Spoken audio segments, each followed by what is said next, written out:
record.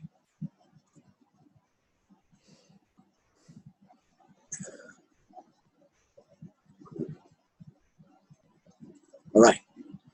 So we are recording. All right.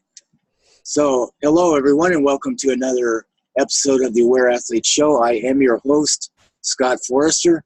Today we have a very special guest. We will be exploring the subject of the mental strength of a warrior. Our guest today is Gregg Swanson, and Gregg has done extensive research over quite a number of years to prepare himself to be a mental strength coach. Gregg is a neuro-linguistic programmer, a sports hypnotherapist, an MMA strength and conditioning coach, a personal fitness trainer, and last but not least, something that will catch your attention, he's also a certified fire and glass walking practitioner, or excuse me, facilitator. So, Gregg, thank you so much for being here. Scott, thank you. The name of your show, The Aware Athlete, is so awesome because that just the word aware is something that is very powerful and brings a different connotation to an athlete. Wow. There's a lot of stuff. So I appreciate and being honored to be on the show, especially with a title like that. Oh, very nice. I appreciate that. And that is actually why I wrote my book, The Aware Athlete, because I thought really that in the area of health and wellness, or even broadly more life fitness, that's really something that's missing. Yes, and you can see it quite readily today. We won't digress to it with a certain player on the Raiders team that maybe not be quite as aware of what he should have been doing. Oh, I think I might know who you're talking about. Yeah. All right. So, Gregg, you've been a coach for a number of years, and so maybe you could just give us a little bit of background, how you got to where you are today, deeply into coaching, and maybe you have some life-defining moments along the way that you'd like to share as background for us. Wow. Thank you, Scott. I will try to keep this as short so we can go on and have some more fun conversations on other things. But my corporate career, I was 25 plus years in sales, high-tech sales, telecom sales. And it was as I advanced in sales, reading all the sales books, I kind of picked up this concept of self-talk and positive mental attitude, we'll just call it. You know, it was just positive mental attitude. And so I became very interested in it through a sales perspective. And I look at salespeople as the corporate athletes. So, you know, they're out there doing all the work. And during that time, I got really involved in just not lifting, but mountain climbing, rock climbing, doing some very extreme things to not consciously testing myself, but unconsciously testing myself. What could I do? What could I go through? And probably the defining moment, there's a lot of smaller defining moments, but the biggest defining moment for the culmination of the mental, physical, emotional, and spiritual strength was when I was climbing Mount Rainier with a group of individuals. And we were on our way down at the bottom of Disappointment Cleaver, and an avalanche came and took half the climbing crew basically almost off the mountain. I suffered a torn PCL in my right leg, a broken finger on my left arm, and was just hanging basically on the edge of the mountain for 3 or 4 hours until various individuals could come by, secure us, and we had to work our way up. Was dehydrated, was hypothermic, and that, you know, you either surrender and you give up and you just die, or you push through it. You got to go through those different layers: the physical, the emotional, the mental, and the spiritual. And that's where I realized I tapped into all of them. Okay, yeah. And so then when I got back from that, then I got downsized from sales, and that was another mental challenge. But I looked at, okay, this is a sign from the universe, perhaps. And that was my second half of life. What should I be doing? And it was quite easy to decide to be a coach, to help other individuals achieve more than they thought was possible, to step into their own power, to really develop that mental strength. So I can really see now you actually shared two things there. One was your experience on Mount Rainier, and the other one is the sales background. And I can really see that the connection between being a salesperson and a coach. So what do you think is the primary quality that you have to be a coach? Wow. So from a coach, so let's define coach, right? So there's the athletic coach, which tells you what to do. They critique your technical, they tell you, they make those adjustments. A personal coach helps you go deep inside to find your own answers. So there's a difference, right? Everybody thinks that a coach is there to tell you what to do and how many weights to do and whatever else that is. And that's an athletic coach. For me, a personal coach is that person that sees more potential. What it takes to be a personal coach is seeing the potential in your client and helping them recognize it. All right. So that, that opens up all kinds of things there. Right. So boy, that's just several questions, but you feel that you are gifted in seeing individually what a person's potential is? I think I don't want to say gifted, it's a developed skill, if you will. So there's a talent for it, and there's a formula for grit that talent times effort equals skill, skill times effort equals accomplishment. So you start with some sort of a talent, and I think that talent was exhibited in sales, learning how to communicate with people, learning what was behind the real question they were asking. And so that was where my talent was. They say you're a people person. So that's kind of where I was. And then by applying that more, I got to be the skill of coaching. So I was able to then develop seeing the potential in the individual. When I say seeing it, it's not, sometimes I see a picture, sometimes it's just I hear the words that they're saying and I realize that there's something deeper behind those words. They're holding themselves back by the words, which means if they're holding themselves back, there has to be something bigger there to hold themselves back from. Right. That's amazing. So then I help them address those word fences that's holding them in, and then helping them break that down so that their true potential can be felt, realized. And then obviously we have to take action on it.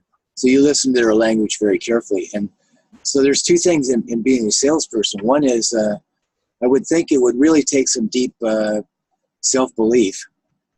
And then the other thing it would probably take, that's what you're saying, this is what you do. You really listen carefully to people's words and their story behind the words then. Correct. And there is that self-belief. And you look back when we're young, we might not have the belief that we can ride the bike the first time, but we have the belief that we will be able to learn it. Yeah. So there's a difference. So if we have the confidence, and that's part of the 4 C's of mental strength, is confidence that no matter what happens, I'll be okay. So no matter what happens, I'm going to be able to help my clients. And so through sales and working with my clients, I developed that confidence that I know given enough time and given the flexibility of my client, we will get breakthroughs. Yeah. So two aspects to confidence there. You spoke about the beginnings of confidence where you just know you can learn. Right. Then you spoke about the experience, how that adds to it. Correct. Yeah.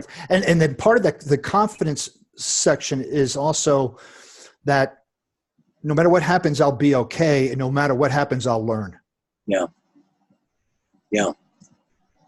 Okay, great. So if anybody's listening, everybody who is listening, you want to be a coach, you want to help other people, there's the keys. Right. And I know I'm emphasizing this a little bit more than necessary, but really a personal coach doesn't tell the client what to do.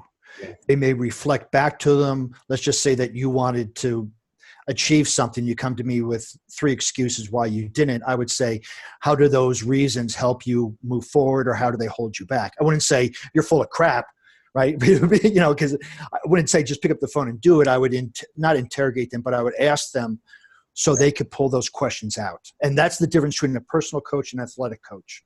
Yeah. You're not laying out a plan for them. Right. And you're not just saying, well, I don't know, who was it, that comedian? That he did a whole comedy routine over being a therapist, and somebody would come to him and sit down in front of him, and he would just say, I got 3 words for you. Don't do that. Right. But there's right, exactly. So yeah, go ahead. And so again, with the coaching, coaching I use, I'll use all my tools. If somebody comes to me and specifically asks me, how would I react in or how would I move forward in a particular situation, I'll tell them how I would do it. But I won't say, this is what you need to do. I'll say, in my experience, this has been this. Are you open and willing to try this and see what the results are? And then we can learn from that and correct and continue. Yeah. Yeah.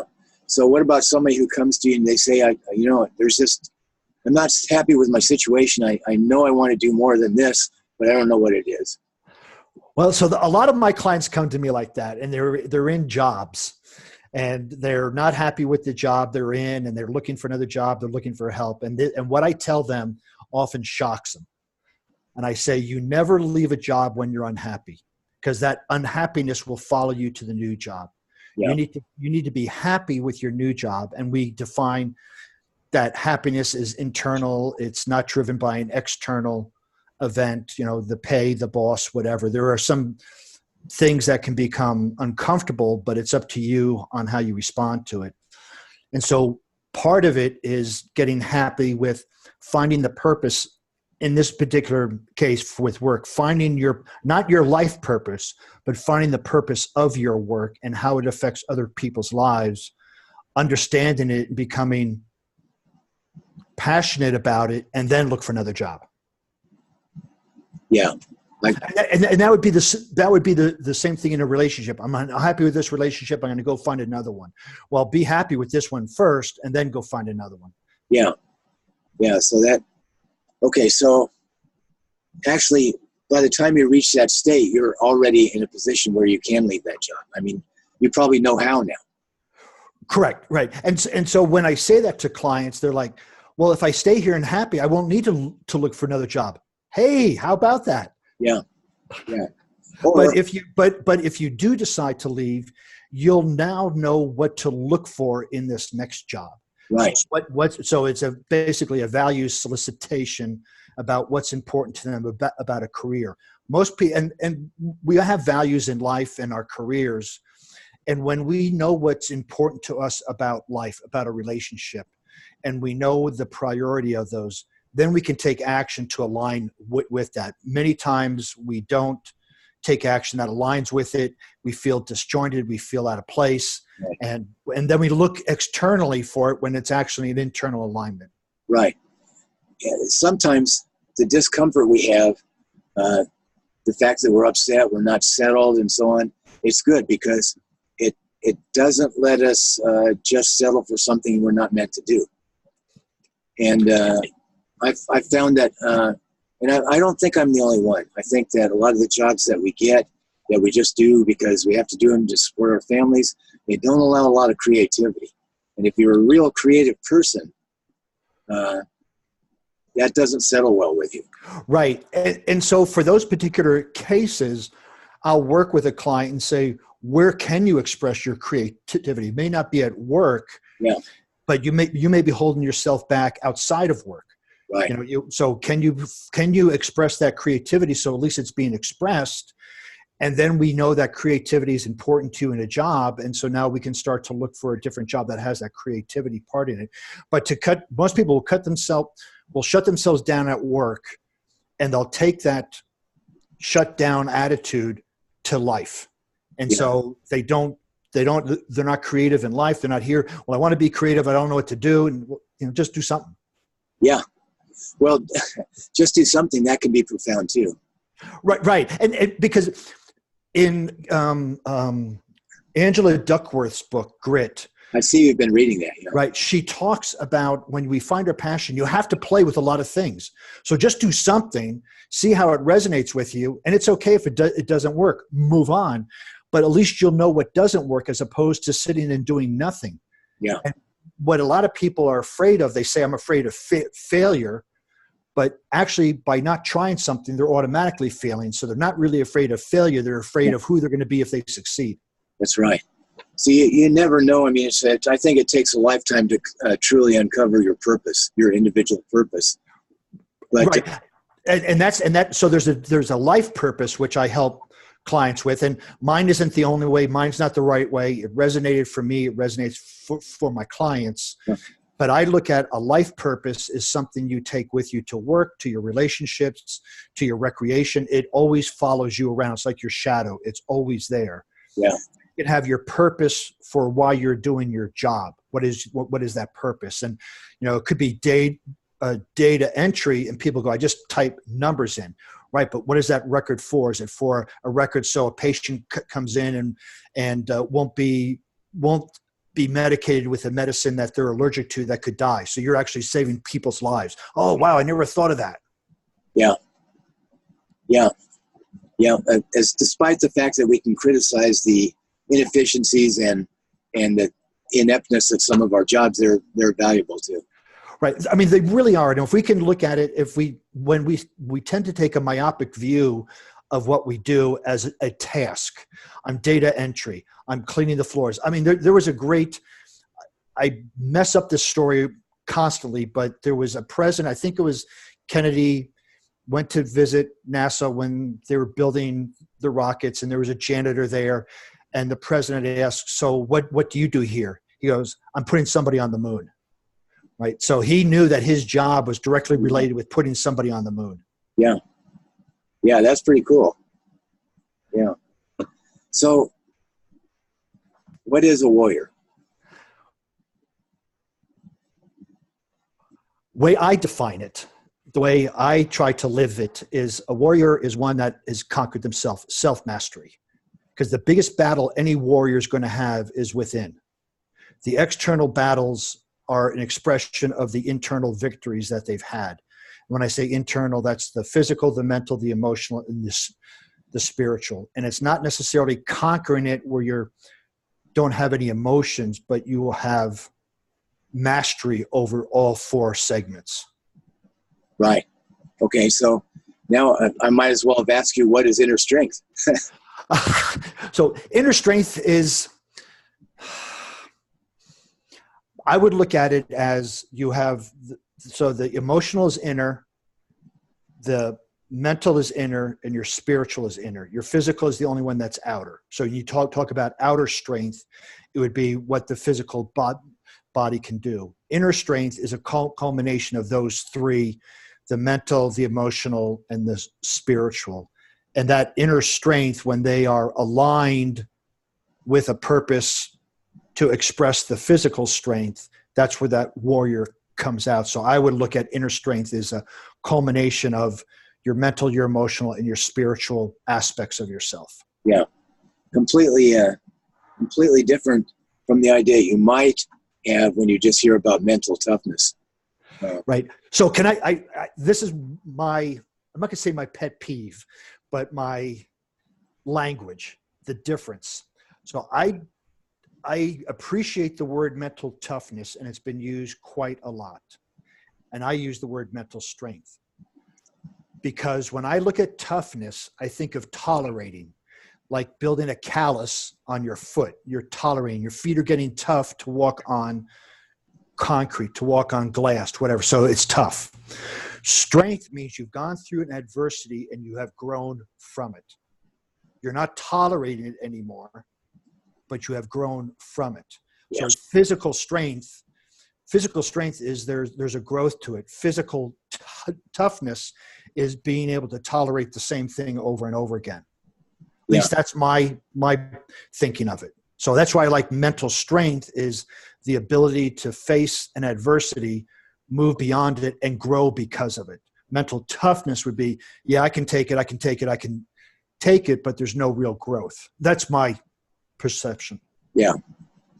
So it's good to have a little mental toughness sometimes, but what we're really after is mental strength. Right. Oh, toughness is important. We need to be able to grit, right? So grit and mental toughness are sometimes synonymous. That toughness, we need to be able to hang in there and just hang in there and push it through.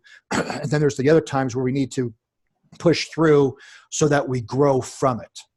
And the growth sometimes comes just from the acknowledgement of the growth. A lot of emotional strength comes from the recognition of we've learned something, we've grown from it.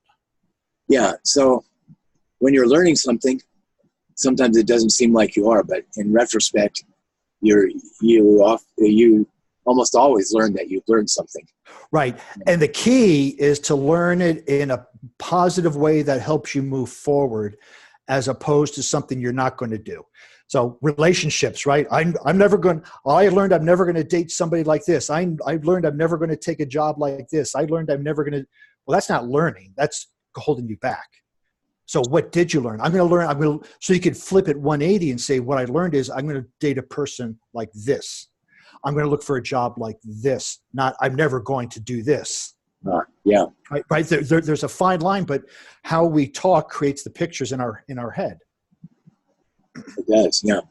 So I think we mentioned do something a while ago. So let's say you go through life and you never did anything. Well, then you would have wished that you at least did something. Correct. You don't know what it was, but yeah, go ahead. And when I have clients come to me, say they've never done anything yet, excuse me, Scott, I will question them going, really, you've never done anything? Have you graduated high school? Yes. Okay, you've done something. And if they go, no, I go, did you get a job? Yes, so you did something. The key is the words we use are going to hold us back or move us forward, right? So if we think we've never done anything, we won't attempt anything. But if we can get even if we may think, excuse me, even if we may think that it's insignificant for somebody who believes that they've never done anything, to have a breadcrumb of trails of accomplishments will help build their self-esteem that they will take that step forward. Right. And that's where coaching comes in, is to help them acknowledge that, as opposed to a rah, yeah, you can do it, go ahead and do it, when you're fighting against their limiting beliefs. And no matter how much you cheer them on and tell them to do something, if they believe that they can't, their belief is going to outweigh your cheerleading. Yeah, you'll never get started. Right. Yeah.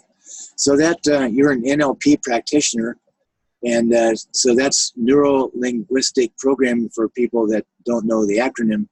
And so that suggests neurological, and linguistic, language, and programming. So that suggests that you're using language to program yourself, which is kind of what you're talking about there, the self-talk. Correct. And after going through NLP school and working with Matt James, awesome individual who runs NLP.com, great person, other practitioners, what I have come to realize is that our words don't only describe, but they create. So if you are reliving an event and describing it, you actually have to create it in your mind to describe it. So you're creating more of what that event is, and you're going to get more of it. So you're programming your mind about that event over and over and over and over again. The word abracadabra, Arabic translation is, as I speak, I create. Really? Yeah. Wow. So words are powerful. Words, James Allen, I think, wrote "Hung by the Tongue," and as a man speaketh. We've known about how powerful words are, and when we throw them around incidentally and without thought behind it, being aware, right? The aware athlete, when we are aware of those thoughts, we will then speak into existence what we want. And this is not airy-fairy magic. This is how the mind and the brain work. Right.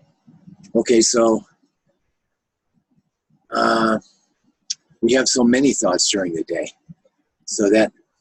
So I'm not real familiar with the details of neuro-linguistic programming, but so how does that work with being centered? So how I work with clients is, most of the time, everybody is pretty good at saying what they don't want.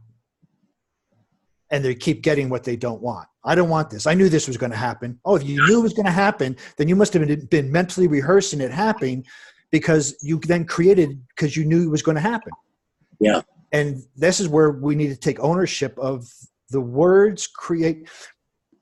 Pinkner, I forgot his first name, scientist in Stanford, talks about the holographic. So there's Michael The holographic universe. Pinkner talked about the holographic brain. And if you look at the images that we hold in our head from our language are charged with an emotion, they then become a hologram, which a hologram is a real thing in the universe, and it attracts to us what the hologram is in our head. And I know I'm going way deep, not deeper, but off to a tangent about our words. But if we are more aware, and that's why I love your book and your podcast, The Aware Athlete, if we are aware of the thoughts we're thinking and what we are saying, and then we look at our reality, they're going to align up completely. Yeah. So in your first book, go ahead. Because this, I mean, you think about it, is when people say, I don't want this, it means that it's already in existence, and they keep saying it and then it keeps forming in existence. So what do you want instead? Yeah. And we have to, so sometimes it's good to know what you don't want, so you can turn it 180 degrees to realize what you do want. Yeah. So in your first book, you talk about patterns. So when you're talking about being aware of your thoughts, wouldn't it be important to particularly be aware of patterns, not every individual thought, but what pattern? I'm seeing this one over and over. That must be a little bit how I function. Right. And patterns are first easier recognized when they become reality. You're in a relationship, you get into a new relationship every 3 years. You get a new job every 2 years. You move every 5 years. You start looking at these patterns that are manifesting in your life. Some patterns can be good, right? That's just who you are. But if you are moving every 5 years and you go, I'm tired of moving every 5 years, what is it in your thinking that's creating you to move? Is it because you find something unhappy with this place? You're bringing that unhappiness to a new place. 5 years, it manifests again. So the patterns are easily recognized when they manifest. Yeah. Even if we get some ailments. Yeah, I get 5 colds a year. Really? And so there's a pattern behind that. Then we can go into the thinking as to what causes that. So the TFAR model, right? Thoughts lead to feelings, lead to actions, lead to results. Right. So if our thinking has a certain pattern, it's going to manifest in reality. And when we can document the pattern, we can then go back and look at the thoughts. And we I think the number was 70,000 thoughts a day, and most of them were the same thoughts we had yesterday. Yeah. So we keep thinking the same thoughts over again. Right. We keep wanting change, but we don't change our thinking. And then we go, I don't want this. But we keep thinking the same thoughts. So we have to be aware. Right. Aware. So, I'll have a lot of thoughts and I'll think, I don't want that thought. And I'll think, well, that was a critical thought. Oh, there's another critical thought. Oh, there's another critical thought. I must be kind of a critical guy. I know where I would get that in my background. And then I'll come home and I'll say something. I shouldn't have said a couple of those words because I'm criticizing my wife. Mm-hmm. And there it comes out. See, so there's a pattern. Right. But there's a difference between a thought and thinking. Just because you have a thought, many thoughts creates a thinking pattern. Yeah. We all have these brain farts where, oh, I suck at this. No, I don't. I'm good at this. Right. And then you go. So just having a thought isn't good or bad. Are they consecutive and of the same energy? Then that turns to thinking. Yeah. And then sometimes that when you recognize a pattern like that, you can say, I guess what I'm being critical about there, it doesn't really matter. Right. Or is it a made up criticism? Is it so we have an expectation of something and we have reality and there's a gap, and that gap is an emotion. It could be criticizing, it could be fear, it could be anger, it could be sadness, it could be whatever. But who set that expectation? You did. Yeah. And so the reality is what you've created. You set this expectation. So if you're critical, that gap, you're the one responsible because you set the expectation. So how is it you set this expectation to make yourself so critical? So maybe it's not criticizing the gap, but maybe analyzing, what do I benefit from being critical? and then understanding what the payoff for that is, and then readjusting the expectation. Yeah. Yeah. Yeah. That's good, because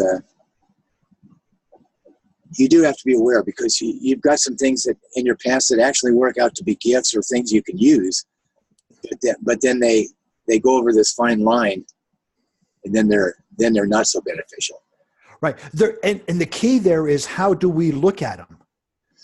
If we look at them all as beneficial at some level, we will derive a learning from it, yeah. A positive learning. If we have a disempowering attitude at that moment of the day, and we look at an event, we could look at it as, it was the worst thing that happened to me, but yet because of it, you have kids and you have whatever it might be. So, it's been said that no event is positive or negative, but the thinking makes it so. Shakespeare, I think, said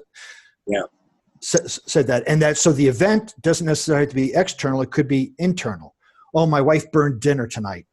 Well, okay, that's just an event. Is it good? Is it bad? Well, maybe it's good because you wanted to go out to eat anyway. Yeah. Yeah, you never know. Right.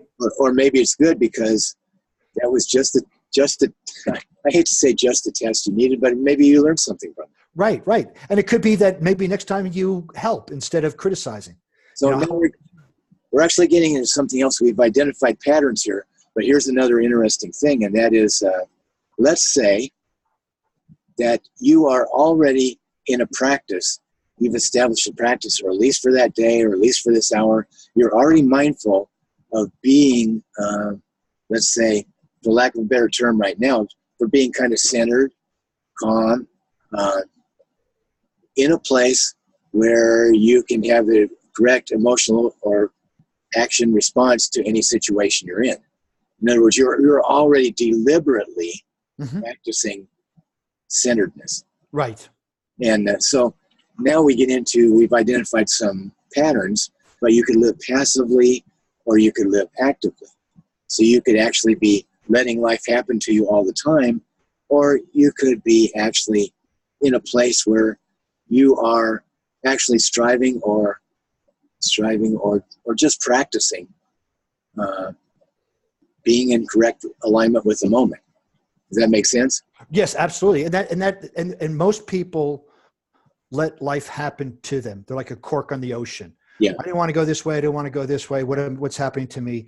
But yet when we can sit, as you say, in center and be aware, then there's a knowingness that comes to us, because it's, the egoic mind and our soul, or however we want to define it. When we're able to be in touch with our soul, that will give us that alignment. Yeah.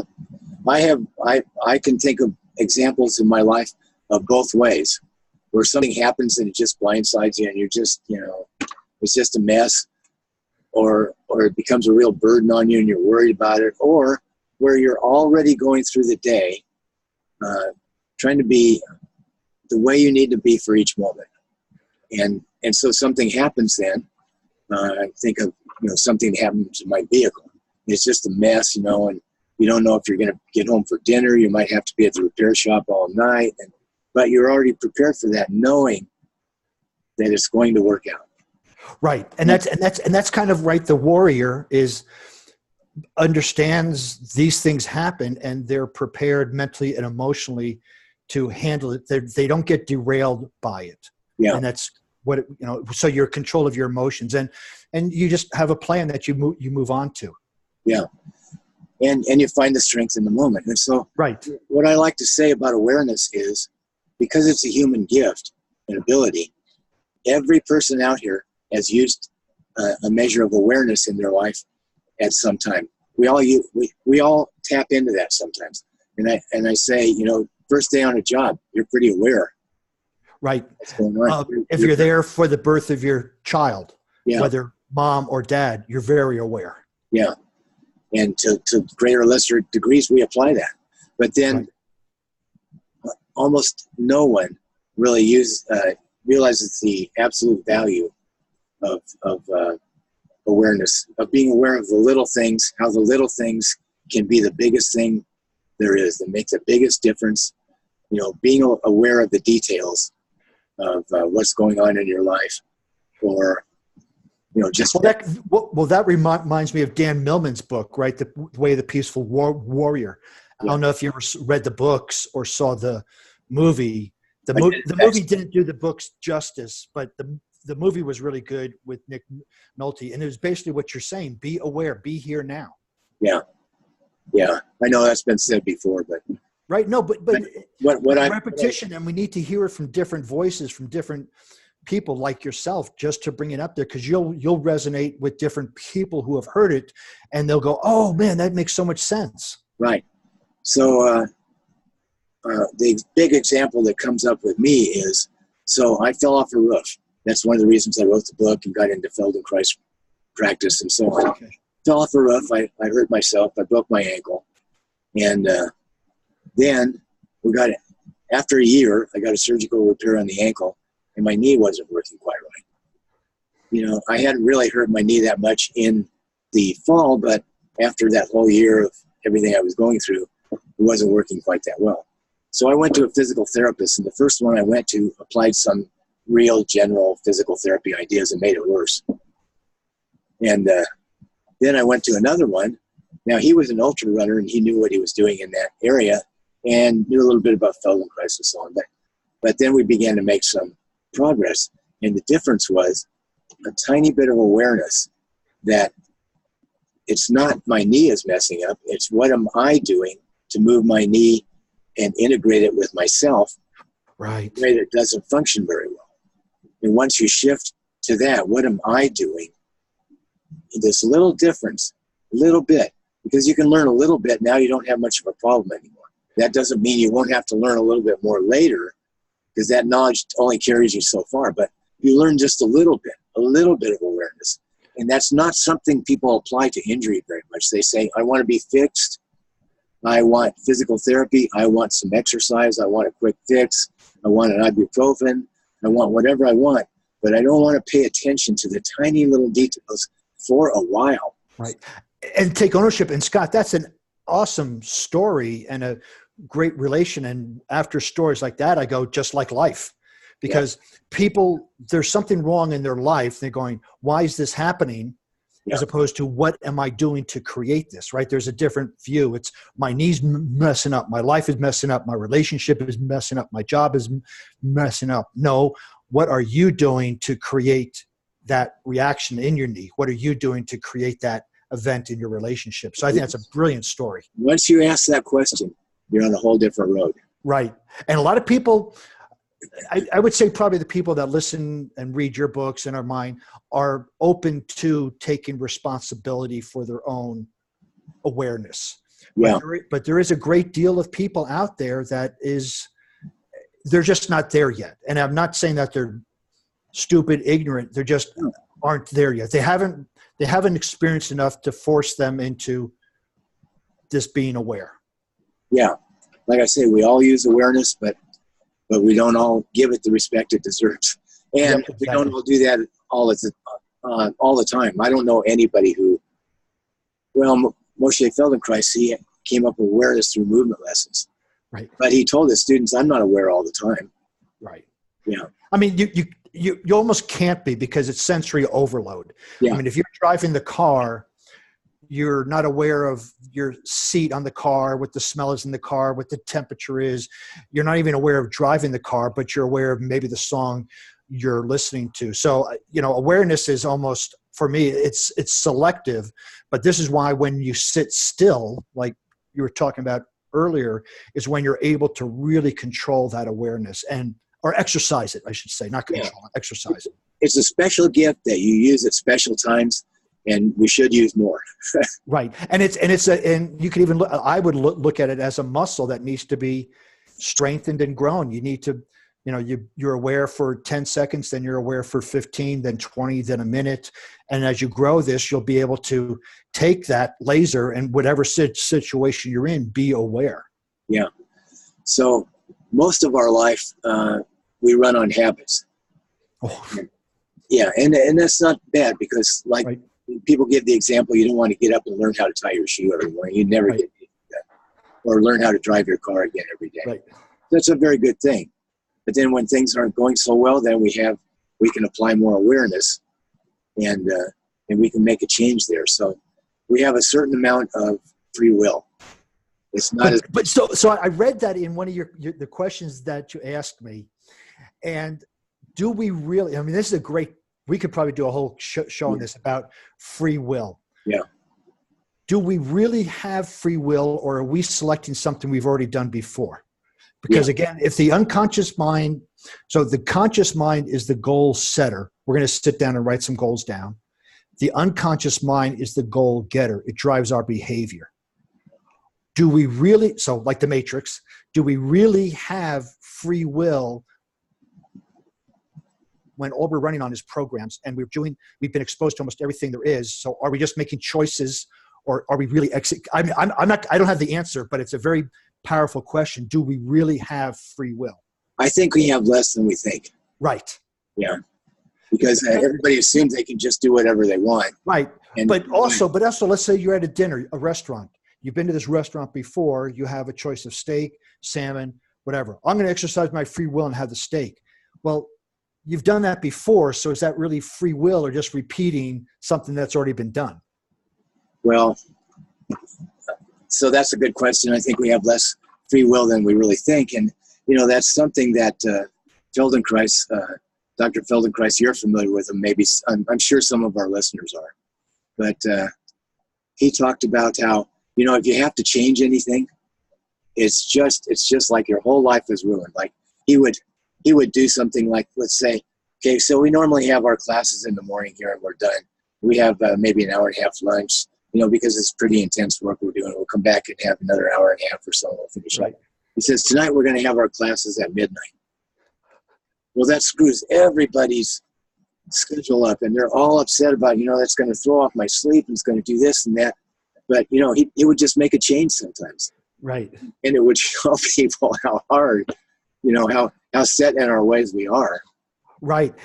And Carlos Castaneda, in one of his books with Don Juan, talked about habits being like sinkholes. It drains our energy because we have to hold that habit unconsciously to do that, as opposed to just free willing doing something else. And that, according to Don Juan in the books, that the more that you can break habits, the more you'll have that energy that was in place to hold that habit to do something else, such as, we have to go at midnight, and it takes so much energy to break that habit.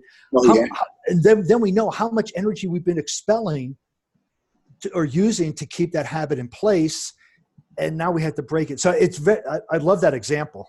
Yeah. So you don't have to change everything all the time, because that would be quite stressful. Right. But just those deliberate things like that he used to do is very, very interesting. Yeah. And that just, that talks about getting outside our comfort zone in a sense, right? The comfort zone's a big thing these days. So a lot of our life runs on habit, and then a lot of it is things that there's a book called The Universe Has Your Back, and there's other writings like that. And I think that's true. But, somebody else might not think that, but I think if you don't have a certain amount of confidence in the way life works, you have a lot to worry about. Right. I would say that there's a belief that there's a higher intelligence that is supporting us. Yeah. Yeah, I really think so. And so that actually governs a lot of things that happen to us. Like when you went up on Mount Rainier, you didn't want to tear your PCL. Right. You didn't plan to do that. No. But that happened. And so a lot of things run on habit, and then some things are dictated for us in ways that we could never expect.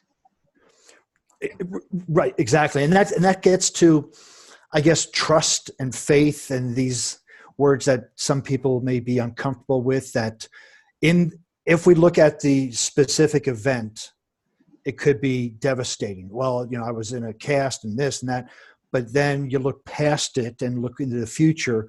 What did it create? Well, created a program for me to coach on. So, who really knows if it's good or bad? Yeah, exactly. So, except I'm going to say, if there was a greater intelligence, the overall pattern of what happens to us, I think, is my belief, is generally for the good. Yeah, I would say I would agree with that. And if it's an impartial, when I talk about intelligence, it not an ego intelligence that it thinks right from wrong. It's an intelligence that the flowers bloom. How do the flowers know to bloom in the spring? How does all of that work? That's that intelligence at work. So it's not you did bad, you did good. And so when we know that the intelligence there to support us, I think there's a different security in that. Yeah. It's a funny thing because that flower might get trampled on, but it was still a beautiful thing. Right. Or you might have a life-threatening experience on Mount Rainier. So it's not the kind of thing, the universe doesn't have our back that way. But right. And then if you really go, and we may go too far into the esoteric part here, but even stepping on the flower, the energy that created the flower to bloom was also that same energy that's pumping the heart in the person that stepped on the flower. Yeah. So it's the same energy folding back on itself. Right. Right. So I don't want to get too esoteric either. I just want to make the distinction between things. Overall, I really believe that in our lifetime they work out for the good, but that doesn't mean they're always pleasant. Correct. Right. Yeah. Right. And that's a good distinction because pleasant is an emotion and good is perhaps an outcome. Yeah. And there's a different association. It is entirely possible for a person to go through life with the expectation that things are going to be comfortable and pleasant and be upset when they don't work out that way. Right. And that was the key word, the expectation. Yeah. Because there's a gap between what they expected and how did they come up with that expectation. What does pleasant, so the example you gave, that they think life is going to be pleasant and good. What does that mean to them? What is the picture they're holding in their mind? How did they create that picture so that if a reality happens that's different, is that new reality really unpleasant? Well, no, it's just different than what I expected, so it's not pleasant. So, right, it's that expectation. And if people realized how much the expectations, and I'm not saying we shouldn't have them if we have the right knowledge to do something, but to blindly create an expectation and then have it not work out, and then we get upset about it, we create our own upsetness. Yeah. So now we've gotten into free will and so on, and not living a passive life and putting a certain amount of active energy into what we're doing. But when you were up there on Mount Rainier, you were limited in the energy that you had to expend. When you're getting hypothermic and let's say I was limited to the external energy. I was not limited to my internal energy of breathing, focusing, being here now, right? Being calm, collective. So I was expending the energy that I could, not forcing it, but aligning it to the best possible position to stay alive. Right. So you were quite focused, and I think you were being efficient. Right. Yeah. Yeah. So you weren't hyping yourself up, and but you were using your energy in a very efficient way, and so that's a nice distinction where you can live a life that is active, but not all hyped up so you're out of energy all the time. It's inefficient. Right, and that's one of the mental strength tools is arousal control or emotional control. Right, yeah. It's knowing when to get pumped up, when not to, and the pluses and minuses of both of those cases. Yeah, I think to start off, we had to get up at 2:00 in the morning. Now you had to get yourself psyched to get up at 2:00 in the morning at -9 degrees to climb. There was no doubt about it. You had to get pumped. You had to get excited to do it. And once you got going, you would calm down and get into a rhythm of rest stepping. And then when the avalanche happened, that was not the time to panic and to to lose control. That was the time to really narrow down and become focused. Yeah. I remember being out in the mountains, for like 5 days. I've been running a caloric deficit, and I can't find the trail. Right. Yep. I'm too far out in the wilderness. I'm not going anywhere until I find that trail. It took me 4 hours to find it. So you're not expending much mental energy. You just know what you have to do. Right, exactly. I know what I have to do. I'm getting kind of tired here and kind of weak. Right.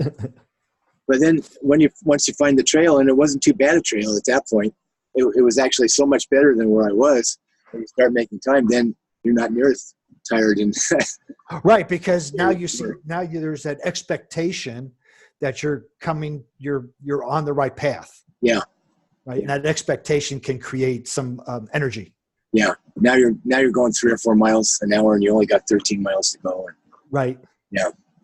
So yeah. So what do you really want people to know about growth and change and satisfaction? What do you want your listeners to know about that? Wow. That is such a big question, Scott.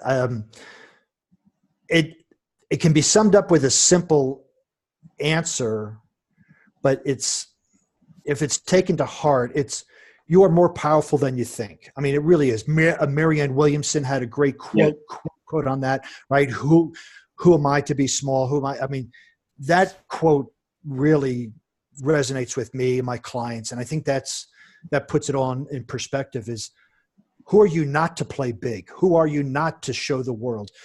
The world needs individuals, not superstars, but they need individuals that live a powerful life and that can demonstrate it whether people are looking at them or not. They live by example. And as opposed to looking for a hero, be that hero. Instead of looking for something that you need in your life, be that something in your life. Gandhi said it too. I mean, there's all those people, but I think because we've heard those so often, they're like platitudes. It's like there's no energy behind it. And yeah, I've heard that before, but what really can I do? Embrace. When was the last time you pushed yourself? When was the last time you went to a new restaurant? Right? Well, I haven't been to one. Well, let's start there. Right? Yeah, anything. Yeah. Just do something different, right? Yeah, that's right. Well, my wife said to me the other day, she said, what is it that you really want to do? Well, that's not a logical question. You get put too much logic in it, and you're not sure what you want to do. Right. But emotionally, say you really want to be out on the Pacific Crest Trail. Well, do that. Right. It's much better to dedicate yourself to doing something than not to do anything. Right. And that's where grit comes in also, is getting that purpose, doing that, and doing that one thing well. And if it's the Pacific Crest Trail, if it's the Appalachian Trail, if it's climbing every 14er in Colorado, whatever it is, but also what's that drive behind it? I think that's where people, in my estimation, is they're missing that the intrinsic enthusiasm, the inspiration, right? Inspiration is inner, motivation is external. And they don't know how to tap into inspiration. Yeah. I think of the story of Peter walking to Jesus on the water. Right. Now that is elevating your expectation. Right. I'll just walk out there. Right. And then he began to do what we do and look around a little bit and say, I got a little storm going here. I'm getting a little worried. Yep. And have you ever seen the movie The Shack? No. So it is very similar in that they use different characters to represent different biblical individuals, and it was very this expectation that type of stuff. But I think what I would like people to know is that they can do more than they are holding themselves back. Take ownership of their reality. They are the ones that have created it by their effort or lack thereof. Nobody else is responsible. Once you start to own your own results, you then have the power to change them. If you say the economy is bad, my boss did this, my significant other did that, you're just giving all your power away to change your life. Yeah. Yeah. So that we're kind of summing up a little bit here. So you've already said a lot of things about expectations and changing those expectations and so on. And I didn't necessarily intend to go here, but let's say we take the subject of what you want or of prayer.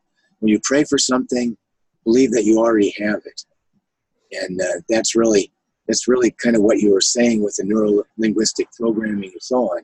And you will have. Right. And Joe Dispenza, he's one of my favorite authors these days.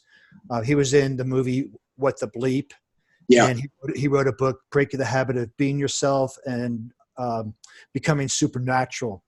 He talks about, and words can have charges to them, right? So the word prayer may think somebody is religious. The word meditation may think a different type of religion. And so what I like to use is what's called, and he uses this term called mental rehearsal. So we close our eyes, we're connected with this infinite intelligence. We put a picture in our mind with an emotional charge behind it of what we want, but we act as if we look at it as if we have it now. It can be called prayer, it could be called meditation, whatever. The combination of a vivid picture and the emotions with it create miracles. I think we often think about prayer, or in any terms you put it in, as asking or begging. Right. Rather than believing. Yeah. Right. Believing and being grateful. That's why gratitude is such an important emotion also, is being thankful for what you have already and thankful for what everything is coming.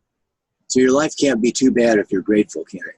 Oh, no. I mean, there are so many things to be grateful for. I mean, and what's interesting is you read stories of third world country individuals that are grateful for what they have, and they're happy and they're wonderful and they're happy. They don't have microwaves. They don't have TVs. Now, I would be unhappy if I lived there because I'm used to a certain thing, but it just shows that happiness and gratitude is internal. It's all from your perspective. It does, really.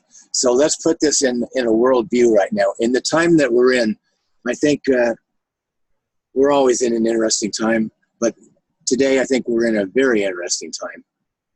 I'd almost like to stick around a few more years and see what happens. Yep. But as one friend of mine put it recently, we're in the spin cycle right now, and we'll just see what spins out of it. Right. But so how do you put this in today's day and age? Where do you particularly see our need for self-actualized people, for people with inner strength, inner satisfaction? What kind of a need do we have for that today in society? Right. And I think, these are great questions, Scott. And I take a more macro view instead of a large view. A lot of individuals get upset about bigger things in life, and their life is a mess. Yeah. And how is getting involved, getting all worked up about? I mean, yes, if we can take action. So again, example, the Wildlife Act is going to be changed by the White House, which is going to put more animals in danger. Right. You voice your opinion, you do it, you move on. You keep festering about it, but don't take care of your life. I'm not saying don't ignore those things. Yeah. But at some point, take a look at your life, because if there were more people in a more affluent place, self-actualized, we would as a group be able to make bigger changes, as opposed to going, somebody should do something about this. Well, you are that somebody. Right. So self-actualized, self-realized people are very important as long as they are action-oriented. Yeah. There's others who will climb into a cave and sit and be enlightened and don't make a footprint on the world. Yeah. Yeah, or cynicism. Somebody else recently said that cynicism is just an excuse to not do anything. Right. Yep. Yeah. And so that's an easy way to be cynical. Right. And there's an author, John Randolph Price, wrote some books a long, long time ago. One of them is called Super Beings.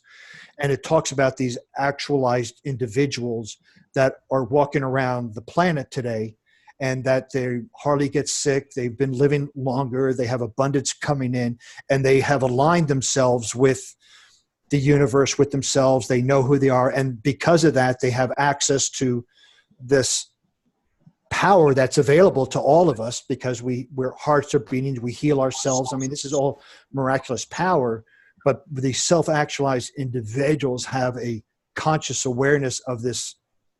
And I don't want to sound like it's a magician, but there's a force, Star Wars, out there that when we are self-actualized and are climbing up there, we realize it, and we know that it can be used for the good of mankind. And so the more that we can have self-actualized individuals present, the more those individuals, us, as we progress, will see the truth in aspects and know what's a facade, what's trying to distract us from the real truth.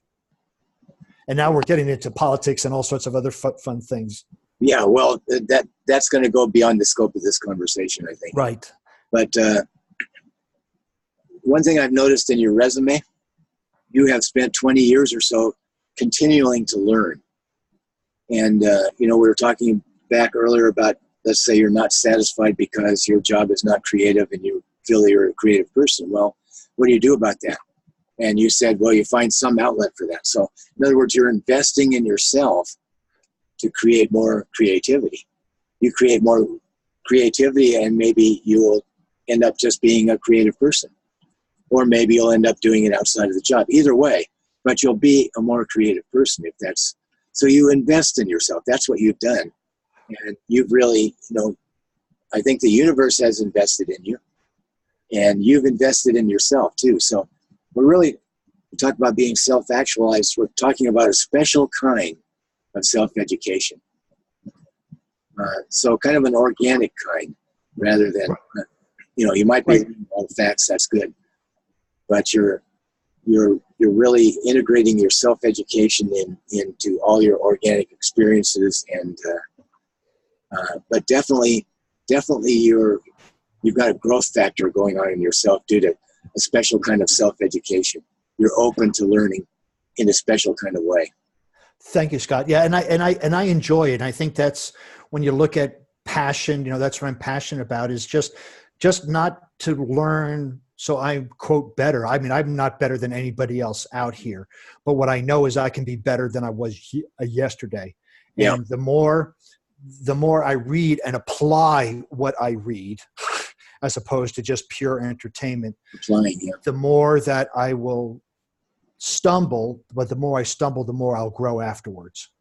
Yeah, I have this thing, where I say that it is really ridiculous for us to think that we could help anybody else. Now, that's on one aspect of what we're talking about here.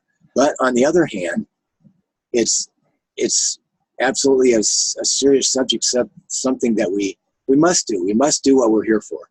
Right. We must do what we're here for, not because we're just doing something, but because there's a deeper meaning to it. Because we are here for something. Right. And that purpose, and that's that purpose. And when we find that, we know it goes with us wherever we go. So the humble part of it is knowing that, it's silly to think we can help anybody. But the reality part of it is that, honestly, we can. Yeah, we can, and there's all these caveats. Does a person want to be helped? It's kind of like a guide going up a mountain. The guide can help the people, show them the way, but they have to do the action. So is the guide really helping? Yes and no, right? And that's kind of what I look at coaches as doing, as guides, and all of us can help others out there, as long as they want the change in their life, right? If they got a fixed mindset and have their heels dug in, there's going to be no changing them whatsoever. Yeah, it's a facilitating of the self-learning idea. Yeah. Right. Yeah. So now I haven't asked you about being certified as a fire and glass walking facilitator, but that's obviously interesting. How much more time do we have? Oh, you can take another few minutes. Is that okay? Is that something you do a lot of? Well, I used it. I look for tools on how to tap into the mind.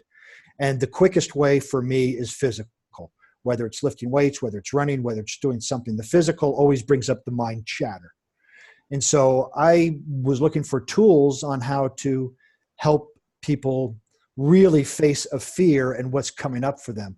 So Tolly Burkan, who taught Tony Robbins, I would learn from him. He was doing a seminar right outside of actually Fresno, outside that area where he lives near the north part of Yosemite. And it was a 5-day workshop on how to break boards, break cinder blocks with your hands, how to do a fire walk, how to do a glass walk, how to put an arrow in your throat, how to bend rebar, all of these things. And so we would do them on ourselves. And once you do them a few times, you know, you face your fear, it's gone. There's no more to it, but it's just my experience is more people have been afraid to walk on glass than on fire. Yeah. And so I use that as a metaphor for life. You know, here's this, at the end of the glass walk is your goal in life. You're perceiving this obstacle in the way. Now let's walk to that. And you go slow, you take your time. It's the opposite of a fire, right? A fire walk, you go fast. Intuitively, that's what I thought. A fire walk, you don't want to stand there. Right. So glass, you go slowly because you want to make sure your footing's correct, make sure everything's correct. But then when you get done with it, you go, oh, that wasn't so bad. And they're going just like life. Yeah. So a lot of people will have this physical experience and realize that they've been holding themselves back tremendously. Yeah. And so that's kind of where I use that in some of my private one-on-one workshops or in small groups. I'll use one of those techniques to help people just break out of it. Okay, so that's interesting. You have to use technique and learning along with overcoming the fear. Right. I mean, the action has to, you know, for me, there has to be some sort of for me, it's the easiest way to tap into the mental, right? So there's the physical, the mental, then the emotional, and then the spiritual. For me, the easiest way to the mental is have somebody do something, move, right? If you're sitting at home on the couch, you're never going to get any mental resistance. Right. So now you want people to have a good experience. So I'm sure that you use the right kind of glass and there is no right kind of glass. It's all sharp. Yeah. So, but what I do is I lay it out in about 8 feet long, and I make sure that the glass is positioned correctly for the best possible experience. Yeah. I've never had anybody cut themselves. Everybody's been out of it, healed fine, no problems. Everything's been working great. Yeah. That's very interesting with even barefoot running. People think they can't do it, or they have to build up tremendous calluses, but it's really a matter of trying it enough that your foot and your body know how to do it. Right. Exactly. So, okay, that was very interesting on that. Yeah. Okay, well, Gregg, I certainly appreciate you being here today. And I want to give you the opportunity to tell people how they can contact you and how they can work with you. And I want to say that Gregg is a really respectful guy. You'll love working with him from my experience. I haven't worked directly with you, but I have had, a few communications here. So if you'd like to tell people how they can contact you and give them some idea of what they should know in order to work with you. I know that you like to work with people who have some high aspirations or have goals set. Yeah, I would just call them a driven individual. Somebody who either has a goal, wants to get it, or has the drive, but they don't know how to articulate the goal. If it's more, well, I kind of want to do something, it's really not my strong suit, my wheelhouse. But Scott, thank you for the opportunity for this. And so my website is warriormindcoach.com. On there's a multimedia online course, a free course to help you with developing the mental strength. And in there, you'll see different coaching packages. And actually the best way to test it out is at the bottom of the main page is an introductory consultation. Go ahead and click on that, set that up, and we'll figure out time to talk to make sure that one, we we agree with, not agree, but we're compatible. And it'll be a real coaching session. It'll just go through things. And so that's probably the easiest way. I'm on Facebook, I'm on Instagram, I'm on LinkedIn, all the big ones. But thank you, Scott, for that opportunity. So I think if people have listened carefully or listen again, they're going to get some very valuable things out of this conversation. We didn't want to get too esoteric. So do you have, as a last word here, do you have any success stories that you'd like to share with people or in your coaching? All of my clients, every single one of my clients has a success at some level. They come with me with one thing and they may leave with something else. But I will tell you that I have worked with athletes, I've worked with salespeople, I've worked with individuals, and every single one of them has left, I don't want to say better than they were there, because there wasn't anything broken with them, but they have more, they're taking control of their life. They're taking responsibility for their results, and they know what that means. All right. So that is awesome when you can say that. So I can tell you love your work. Yeah, absolutely. Absolutely. I just love having to shift people's beliefs and having them take that ownership of their life and then realizing that they do have control over their life. Awesome. Okay, that's a good word to end on here, Gregg. So thank you for being here today. I appreciate it. And I've learned a lot from you myself. So. And thank you, Scott. I appreciate that. Again, love the Aware Athlete and all the work that you're doing. Thank you very, very much. Okay. Thank you, Gregg. And I'm going to end the meeting here. Let's go ahead and stop the recording.